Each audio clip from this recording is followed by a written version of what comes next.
तो नमस्कार दोस्तों, चलिए आज की इस वीडियो में हम पुरानी मापतौल की पद्धति को सीखने वाले हैं कि 1 इंच में कितने सेंटीमीटर होते हैं, 1 फुट में कितने इंच होते हैं। दोस्तों, जिनके प्रयोग के द्वारा हम आसानी के साथ में किसी भी जमीन का मापन कर सकते हैं, किसी भी प्लॉट का मापन कर सकते हैं, घर बैठे किसी की हेल्प की आपको जरूरत नहीं होगी।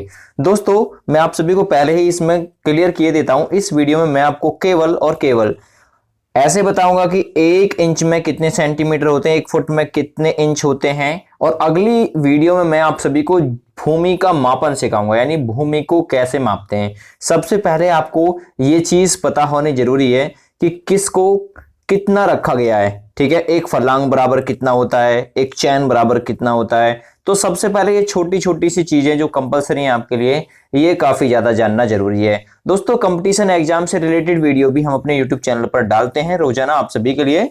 तो चलिए आज आप सभी को जमीन को नापना जो है दोस्तों, उसके लिए कुछ इंपॉर्टेंट फैक्ट आपको याद कराने हैं साथ के साथ। तो सबसे पहला देखिए, अगर आपसे कोई ये पूछे, आपसे कोई कहने लगे कि भाई एक जो इंच होता है इसमें कितने सेंटीमीटर होते हैं, तो याद रखिएगा 1 इंच में दोस्तों 2.54 सेंटीमीटर आपके होते हैं। ठीक है, कितने होते हैं? 2.54 सेंटीमीटर। वहीं बात करूं अब मैं 1 फुट की। ठीक है भाई, 1 फुट में कितने इंच होते हैं? तो 1 फुट में आप याद रखिएगा 12 इंच होते हैं। ठीक है, कितने होते हैं भाई? 1 फुट में 12 इंच और 1 इंच में 2.54 सेंटीमीटर होते हैं। यहां तक कोई दिक्कत? देखिए आगे बात करते हैं अब गज की। एक जो गज होता है ये कितने फुट के बराबर होता है? तो 1 गज में 3 फुट होते हैं, याद रखिएगा। या आपको याद रखना है 91.44 सेंटीमीटर आपके होते हैं। या तो आप ये कह दीजिए 1 गज में 3 फुट हो गए, या आप ये बोल दीजिए कि 1 गज में 91.44 सेंटीमीटर हो गए। अगला आता है दोस्तों मापने की जो प्रणाली है उसमें चैन, कि भाई एक चैन बराबर क्या होता है? एक चैन बराबर 22 गज होता है। और आपने देखा होगा जो क्रिकेट वाली जो पिच होती है उसकी जो दूरी होती है वो 22 गज ही आपकी होती है। तो एक चैन बराबर कितना होता है? 22 गज होता है। अगला हम इसी में देखें दोस्तों, एक फरलांग आता है। अगला एक फरलांग बराबर क्या होता है? तो एक फरलांग बराबर दोस्तों आपका होता है 10 चैन। ठीक है, क्या होता है? 10 चैन होता है। यानी कि अगर कहा जाए एक फरलांग बराबर कितना हो गया? 10 चैन। यानी कि अगर बोला जाए तो एक फरलांग बराबर क्या बोल सकते हैं हम? 220 गज बोल सकते हैं, क्योंकि मल्टीप्लाई कर दीजिए 22 गुना 10 इक्वल टू कितना हो जाएगा? 220 गज।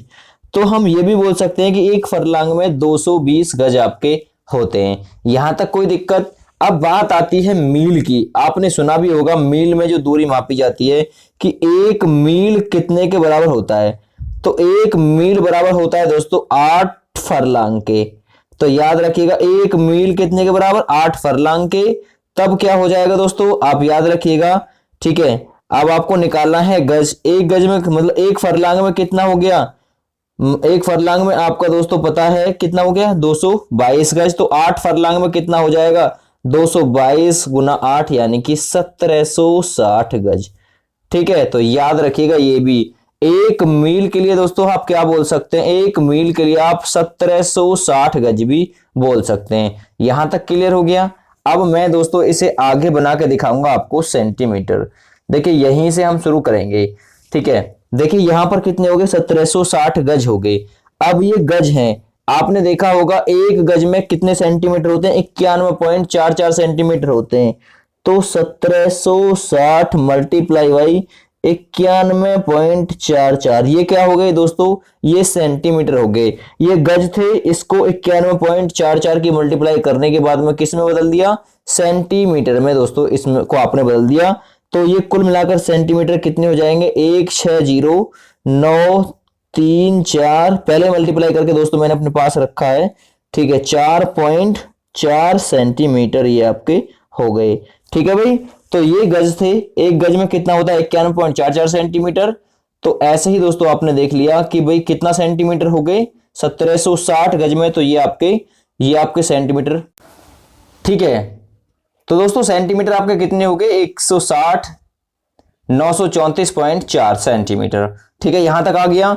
अब दोस्तों इसे अगर आपको मीटर में देखना है कि मीटर में क्या हो जाएगा, तो मीटर में देखने के लिए 100 से भाग कर दीजिए। इसमें 100 से भाग आप जैसे करेंगे तो कहां जाएगा सेंटीमीटर में, यही पॉइंट यहां पर आ जाएगा। तो अगर इसे आप सेंटीमीटर में बदलेंगे तो ये हो जाएगा 6.344। ये क्या हो जाएंगे दोस्तों, मीटर में बदलने पर दोस्तों आपके ये मीटर निकल के आ जाएंगे।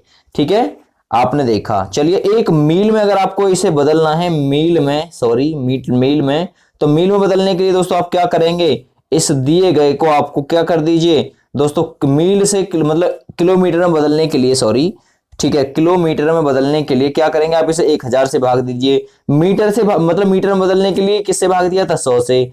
और आप किलोमीटर में बदलने के लिए दोस्तों इसे क्या किससे भाग दीजिए, किलोमीटर में बदलने के लिए हम कट कर दूं, किलोमीटर में बदलने के लिए 1000 से भाग देंगे तो कितना हो जाएगा इसको, ये हो जाएगा 1.609 किलोमीटर। ठीक है, आपने सुना भी होगा कि एक मील कितने के बराबर होता है, तो एक मील की जो दूरी दोस्तों होती है वो होती है 1.6 से थोड़ा ऊपर के, ठीक है, किलोमीटर आपकी होती है। ठीक है भाई, तो आप ये भी याद रखिएगा। ठीक है, चलिए अब मैं आपको बीघा बताता हूं, उसके बाद में हेक्टेयर, उसके बाद में सारी चीजें यहां पर बताता चलूंगा। चलिए अभी यहां पर पेज खाली है तो यहां पर बताता हूं। सबसे पहले बीघे के बारे में बताता हूं। देखिए जो बीघा होता है वो कैसा होता है।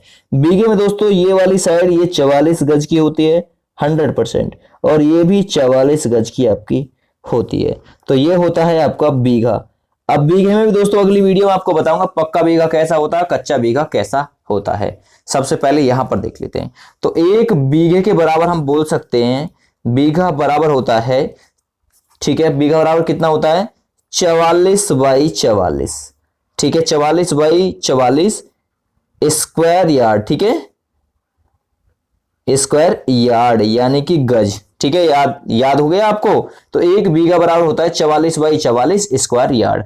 तो यहां से आपको बीघे का पता चल गया कि बीघा कैसा होता है और कितना दोस्तों उसका जो भुजाएं होती हैं वो आपकी होती हैं। चलिए अगला देखते हैं। अगला आएगा दोस्तों एकड़ कितना होता है। तो अब देखेंगे दोस्तों हम एकड़ के बारे में। देखिए दोस्तों एकड़ में क्या होता है, ये हो गया आपका कोई चीज एकड़ में। अब यहां पर एकड़ में दोस्तों ये कितना होता है 44 गज होता है। ठीक है, और ये कितना होता है आपका 110 गज होता है। याद रखिएगा ये कितना हो गया 110 और ये ऊपर वाला 44। तो एक एकड़ बराबर आप क्या बोल सकते हैं, एक एकड़ बराबर आप बोल सकते हैं 44/110। ठीक है, स्क्वायर यार्ड, याद रखिएगा। ठीक है, तो एक एकड़ बराबर क्या बोल सकते हैं 44/110 स्क्वायर यार्ड। ठीक है, चलिए अब बात करेंगे दोस्तों हम हेक्टेयर की, कि आखिर हेक्टेयर क्या होता है। ठीक है, हेक्टेयर बराबर क्या होता है, यहां पर ही मैं इस हेक्टेयर वाले पॉइंट को यहां पर क्लियर करूंगा। ठीक है भाई, जो हेक्टेयर होता है वो क्या होता है, हेक्टेयर में दोस्तों क्या होता है, ये 100 मीटर का होता है और ये भी आपका 100 मीटर का होता है। किस में होता है दोस्तों, ये हेक्टेयर में। तो हेक्टेयर के लिए आप बोल सकते हैं एक हेक्टेयर बराबर क्या होता है 100/100 यानी 100/100 मीटर स्क्वायर यानी मीटर की पावर 2। ठीक है, तो कितना हो जाएगा, एक हेक्टेयर कितने के बराबर होता है 10,000। ठीक है, मीटर स्क्वायर, तो मीटर की पावर 2। तो याद रखिएगा। अब एक हेक्टेयर को अगर आपको किलोमीटर में बदलना है, एक हेक्टेयर बराबर आपको जानना चाहते हैं किलोमीटर कितना होगा, तो इसे 1000 से भाग दे दीजिए, यानी 10 किलोमीटर के लगभग आपका होता है एक हेक्टेयर बराबर। तो दोस्तों कुछ माप तोल की पद्धतियां थी जो मैंने आपको बताई हैं। अगली वीडियो में आपको भूमि मापना सिखाऊंगा कि कैसे आप भूमि का मापन कर सकते हैं। दोस्तों आज की वीडियो कैसी लगी मुझे कमेंट करके जरूर बताएं। फिलहाल thanks for watching, have a great day.